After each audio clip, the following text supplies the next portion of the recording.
Hi, this is Randy Finney with Right Side of the Chart, and this is an early session update from Monday, July 19th, 2021.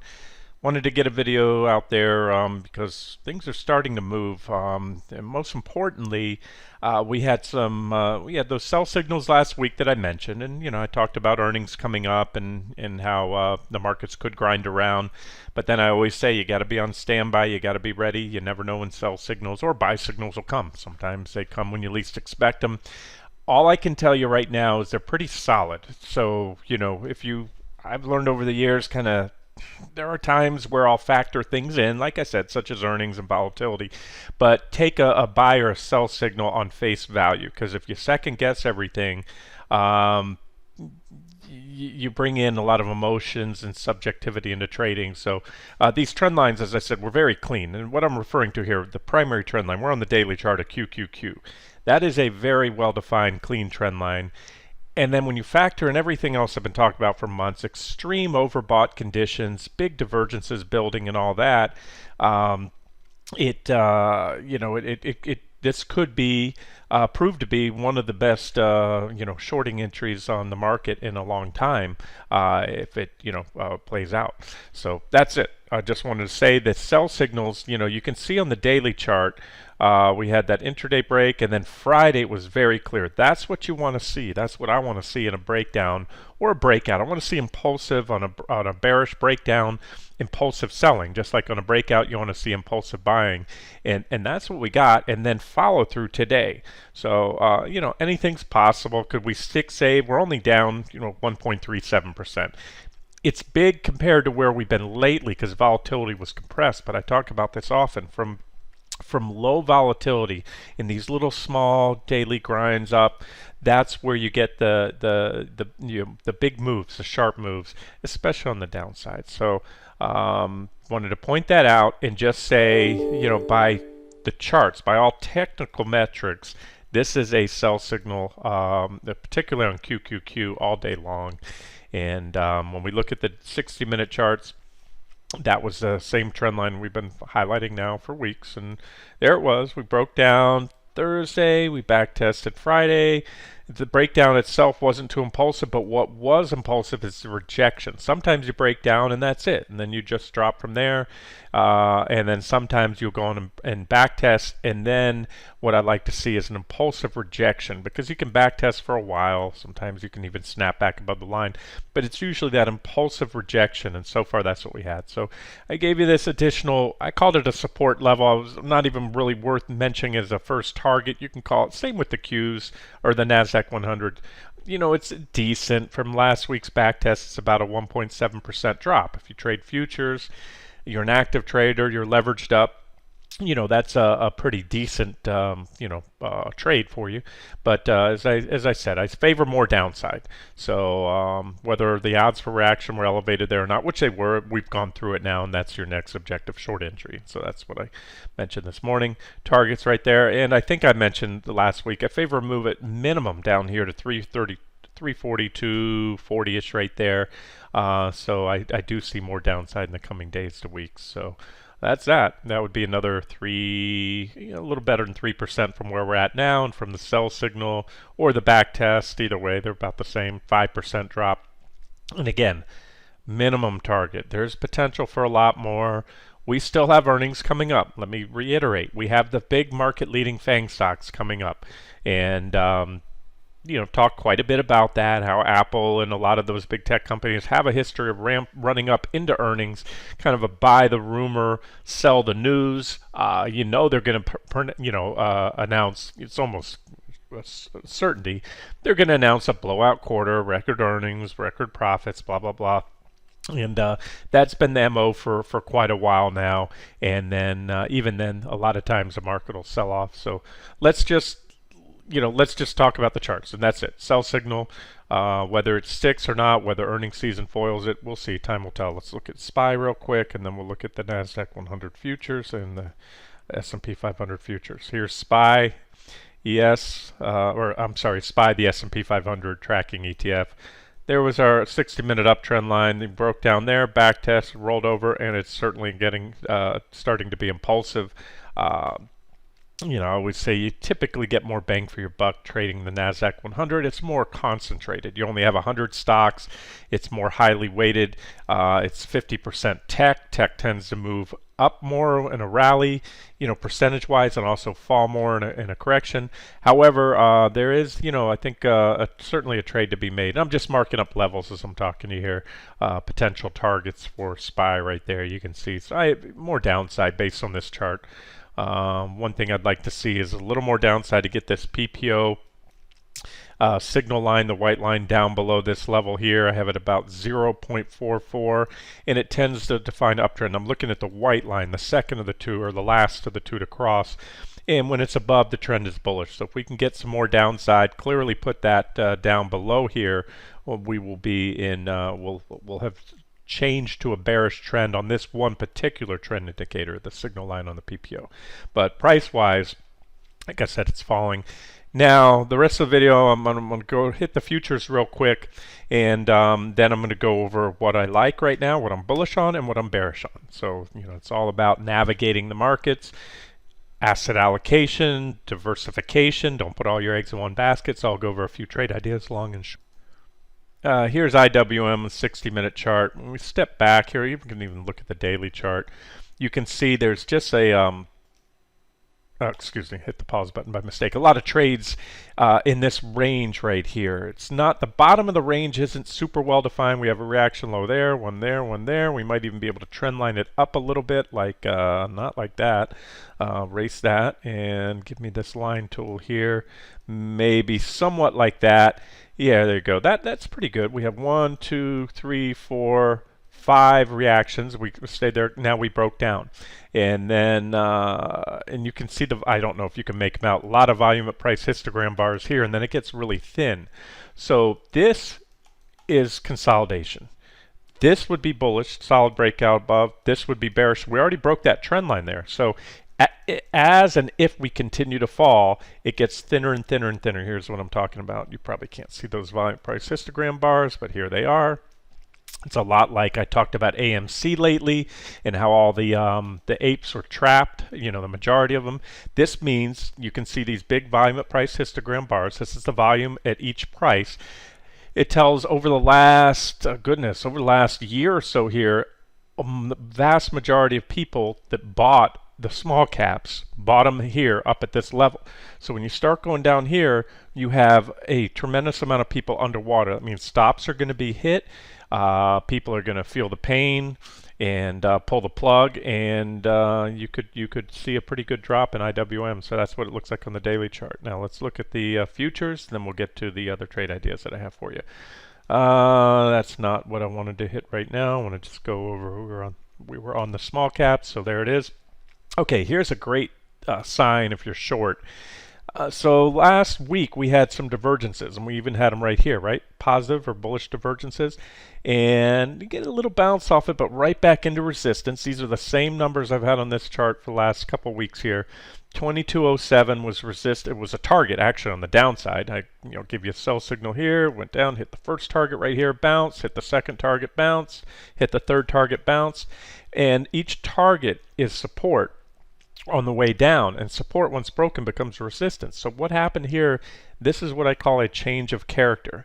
In a bull market or bull trend, I look for these 60-minute divergent lows, and that's typically the catalyst for the run to the next high, take out the previous highs. When positive divergences fail to play out, that is quite bearish in my opinion. It shows a change of character. The buyers did not step in there at that divergent low. They had started to, and they got sold into and sold into impulsively. So that's what it looks like on small cap futures. And let me look at the Qs and ES. All right, so this is NQ, the Nasdaq 100 futures. There's our primary trend line. This was our sell signal, our breakdown and back test last week. Went on, hit my first target. We're still there right now for all intents and purposes, remember. This is a 14,492 point index. So 3, 5, 10 points is statistically insignificant. It's a fraction of 1%. So for all intents and purposes, we're still having a reaction as we have been all morning around that level, and we could still bounce. And I gave you a level. If we do bounce right here, I listed that as, what did I tell you it was this morning? About 14. Give or take about 14,662 where I'm holding the line right now, and that is, I see some support there, more reactions there, a couple reactions there. So if we get that, that would provide for an objective short entry. There was support there at 14,787 or 788. That would also, however, we may not do that. We broke down. It's pretty impulsive, and I think it becomes apparent to most now, if they didn't see it last week, that there was a pretty good trend line there. And so all we need to do at this point is break that. So as I said this morning, make it very simple. A solid break of 14,480, you call it 14,478. Especially a 60-minute close should do the trick. And I still favor a move down to at least right here. 14,066. That's the minimum swing target, whether we bounce first or not. All right, that's NQ. Let's look at ES. If I can find that, queue it up here. I've got ES somewhere. There it is, right next to NQ. All right, coming up on that 14,223 target right there. And see, here it was. It was kind of a slow roll. We put in a divergent high, had a little shot across the bow, kicked back, back tested this trend line right here, and then rolled over, and the selling has now become impulsive. It was a nice little trade over, I guess, over the weekend to be made there. I don't know when that flag formed. Look at this. This is a textbook bear flag continuation pattern. You have a flagpole, an impulsive move down, followed by a level of consolidation, typically on low volume. I'm sure if I put up the volume bars, you'll see lower volume on that. And then a breakdown, and that's your sell signal. So if you were actively trading ES, I don't know, I could tell you when it occurred. It was 3 in the morning if you're an early bird. Or even, you don't have to be awake at 3 in the morning. If you see that forming before you go to bed, you can put a sell stop order. And that, what that is if you don't have a position, you put a sell stop at whatever price. You put it below the flag, 42.96 or so. It will automatically sell or short a position of ES or MES. Remember, if you're you don't want to trade the big contract, just put a letter M in front of the futures for the Nasdaq and S&P 500. So MES or MNQ give you the mini contract. I think it's 1/10, if I'm not mistaken, of the size of the regular contract. And targets coming up. We're coming up on that. That's not a, yeah, it's a decent target. I'll still maintain that target, 42.2335. There's some reactions before there. It's not clean, but I see enough support right there. And again, depending on what happens going forward, I'll start to zoom out to the daily charts and look to see some targets there. And again, we have earnings coming up, so I wouldn't go full heavy right now, even with these sell signals. That's just me. But I think there's money to be made. Otherwise, I wouldn't be doing the video right now. Since I started out with the indexes like I usually do, and we got those sell signals last week, I'm just going to continue right now on what I'm bearish on, and then at the end of the video, I'll cover what I'm bullish on. I'll go through the rest of these a little quicker because I've covered a lot of these recently. But just to kind of run through, here's what we're going to go through. In no particular order, it's just how I scratched them down today. I'm going to look at, after the markets, AMC, crude oil, one of my favorites, the energy sector ETFs, which kind of mesh with that, and the financials, the retail stocks, and a few individual stocks that I looked at today just to add some new trade ideas for you. And then the things I'm bullish on right now, still gold, the grains, that's wheat, corn, soybeans. A little more upside there to my near-term targets are going to get hit if they do. Lumber, I have an asterisk by because, as I told you before on lumber, it's extremely oversold. And I do think a bounce is coming soon.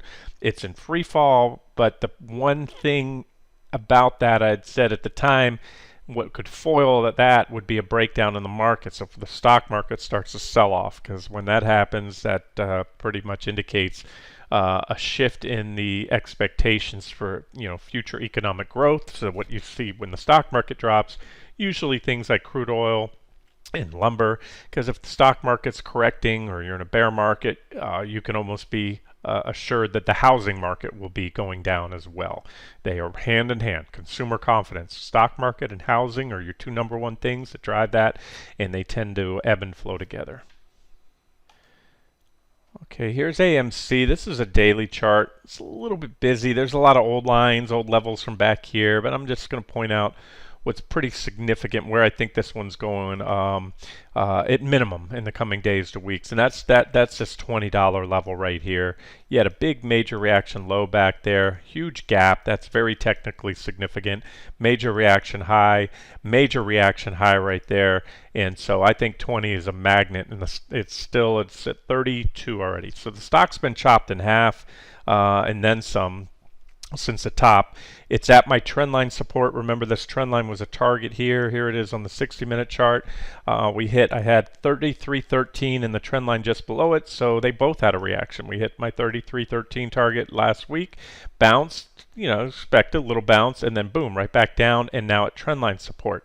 Very obvious trend line, I think. So traders are stepping in, but I wouldn't try to game a bounce. You already got one there. I think it's, with the market breaking down, as I talked about, one of the things that these apes or the Reddit crowd or Robinhood group, whatever you want to call them, what they're going to run into is margin calls. There's a lot of them that believe so wholeheartedly in this stock, and they're newbies. A lot of those, that crowd, it's well documented, trading this stock on the long side, are newbies to investing, and as such, they're probably leveraged up, and like it or not, they might have what they call diamond hands, meaning they're going to hold.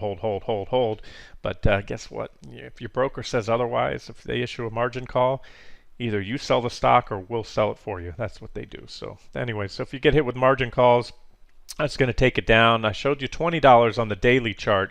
And when I zoom back here on the 60-minute chart, I don't have that $20 level mark, but I do have a good support here, and that's an additional target down around 1460. You can see, and look at this thin zone right here. So this just tells me in recent months what's happened. When I go back to just February or so, and you can see the volume of price histogram bars. There's a line right here. There's a level, which is support, and that's why I had support right there, and the trend line. So if and when this goes, I think it'll be a fairly swift move down, and we may, again, that 20 might come into play. It will likely come into play for reaction, but if you want to hold out, I think 1460 or so is a quite a likely target, is what I mean to say. So if you want to trail it down, and if things get really, really ugly, 877 is certainly a possibility, and so you can see what that would do to the stock. This is log scaling. That'd pretty much wipe out, everyone that bought up here. And a lot of analysts have this stock at zero based on fundamentals, so believe me, that's more than possible. Okay, and one of my favorites, and I mentioned this for a while, last few weeks, has been crude oil for the short trade for many reasons, and not including but not limited to fundamentals, but primarily technicals. And I've made the case that this could be a tuck it away trend or long-term swing short trade. A lot of downside potential, in my opinion, based on the daily and weekly charts where we ran into. This is just a 60-minute chart. So this was our guide to kind of get in here, break down last week, back test. I'm using USO here. I'll get to futures in a second. Coming up, first target here, 45.68. Next target, 41.68, then 39.54, and then potentially all the way down here to 36.42. Again, that's just a 60-minute chart. But so far, impulsive selling. That crude down 5.5%. Now, the thing about trading, remember, you're going to get more bang for your buck trading crude oil. It's more volatile. It can go up and down, as you can see here, 5% in a day. And as I often say, stocks tend to fall, and commodities as well. They tend to fall faster than they rise. And so either way, I would say that's a pretty solid sell signal. And I mentioned this one as being one of my favorite recently, and I want to show you Crude Futures. And that would be CL. Let me cue it up here. Here we go. And so there it is. CL, we had a nice uptrend line here on the 60-minute chart, divergent high right there. We broke down, hit this first target here at 70.42, had a bounce, and as mentioned last week, we put in another divergent high, and since then it hasn't looked back. Had a couple more reactions there on 70.42, but look what happened. And again, it shows that the charts are working. It wasn't random. We bounced on there, hit it, held it. But once it broke, we didn't just kind of meander around. It was in free fall. That means that was a significant support level. When taken out, it provided another objective short inch or add-on, and I don't see much stopping crude till it gets down here at about, that should be, well, if I can raise that, we'll call that 66 because I have it at 65.99. There it is. We'll call it 66, maybe cover a little bit above that if that's your target. And again, that's a 60-minute chart. That's just near term. There's certainly more downside based on the longer term charts. I'm just going to breeze over each chart on this because I want to cover a lot of securities in this video, so I'm not going to go into the long term charts right now on crude. Just want to say that sell signal is solid. And then by the way, on that, I just wanted to make mention, I talk about these mini contracts. You have, I believe MCL, if I'm not mistaken, is a micro contract, and you also have QM. They're two different, they trade on two different future exchanges, I believe. They're both smaller versions of crude. So if this CL, is too big of a contract for you, look into, I believe it's MCL and QM, I believe are the two minis. This one being the smaller of the two as far as the leverage factor.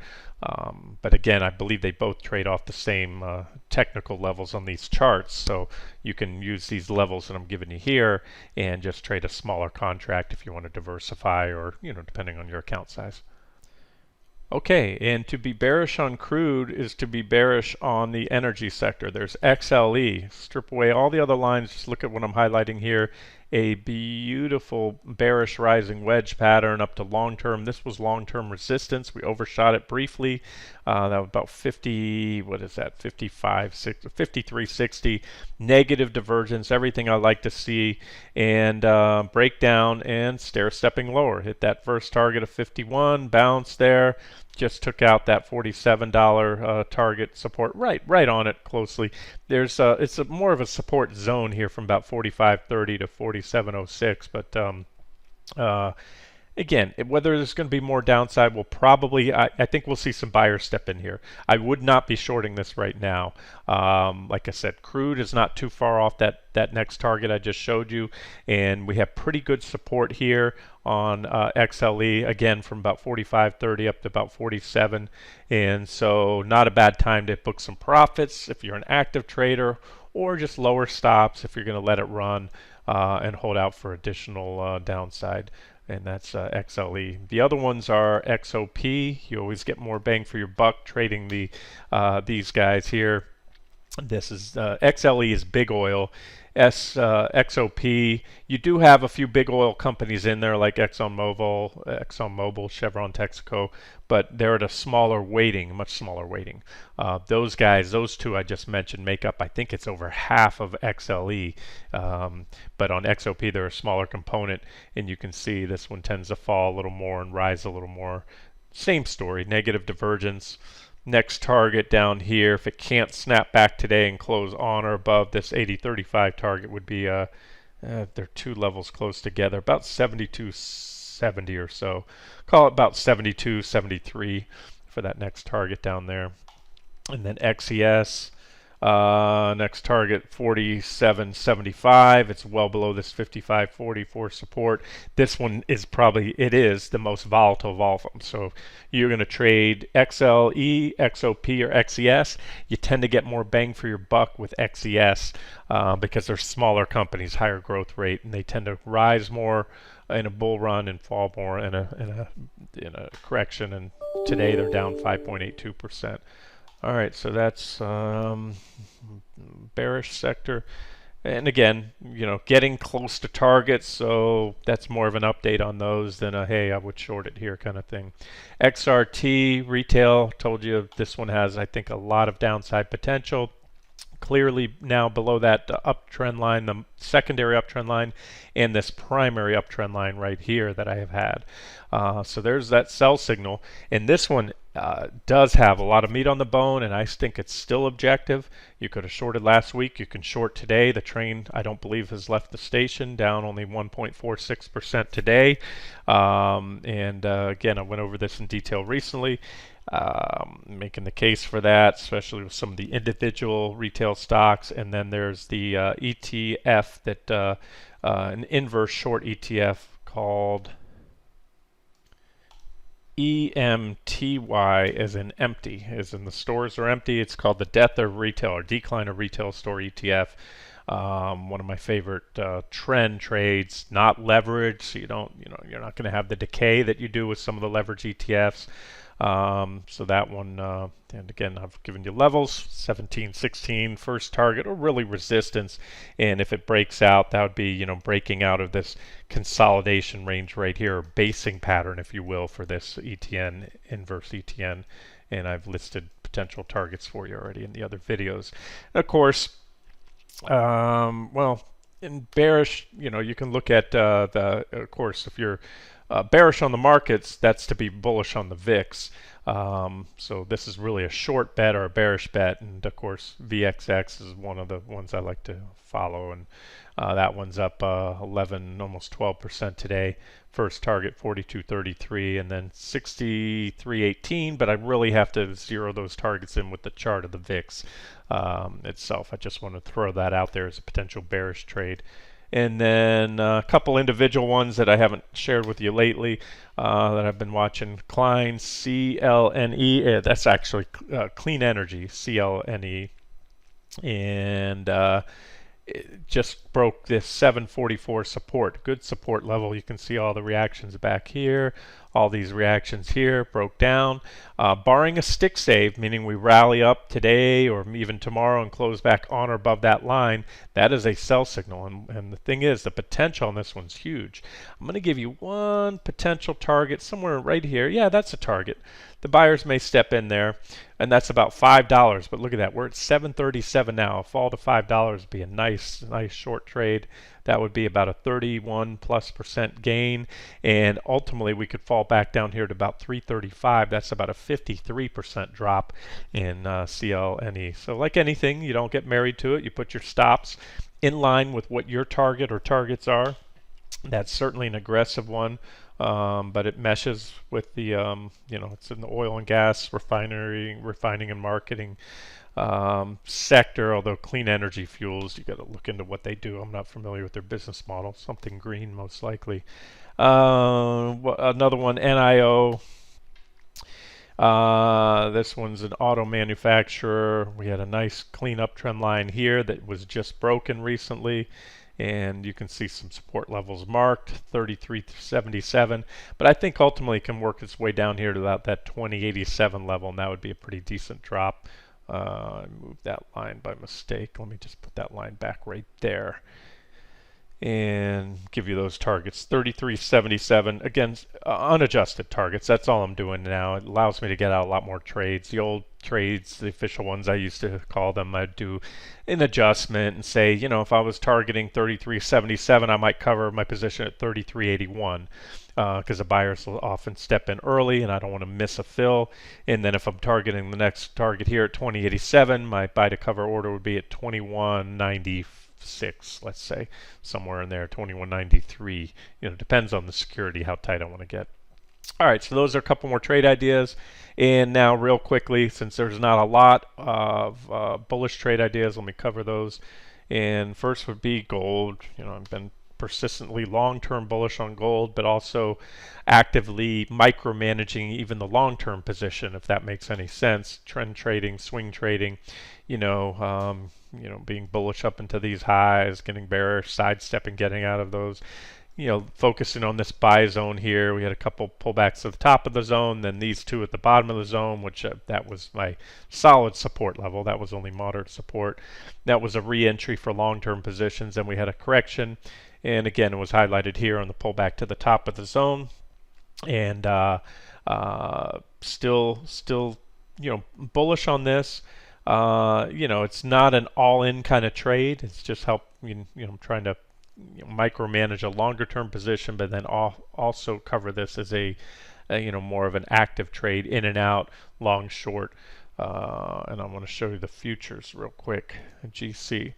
So this helps us guide our near-term trades. This is 60-minute chart. There's that bullish falling wedge that was recently highlighted, positive divergence, breakout right here, hit the first resistance zone, first target hit here, second target was hit right here recently, and we did that. We put in a divergent high, we pulled back, and remember, this is support. R1, former resistance, becomes support, so we pulled back to that support zone, and it's good support. Look at all these reactions. Here, here, here, all these right here.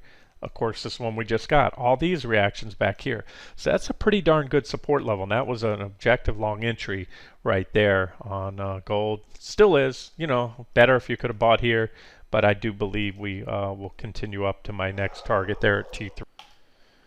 Okay, yeah, T3, 1848, give or take, right there. And, there's certainly the possibility that this could be the catalyst for the next leg up.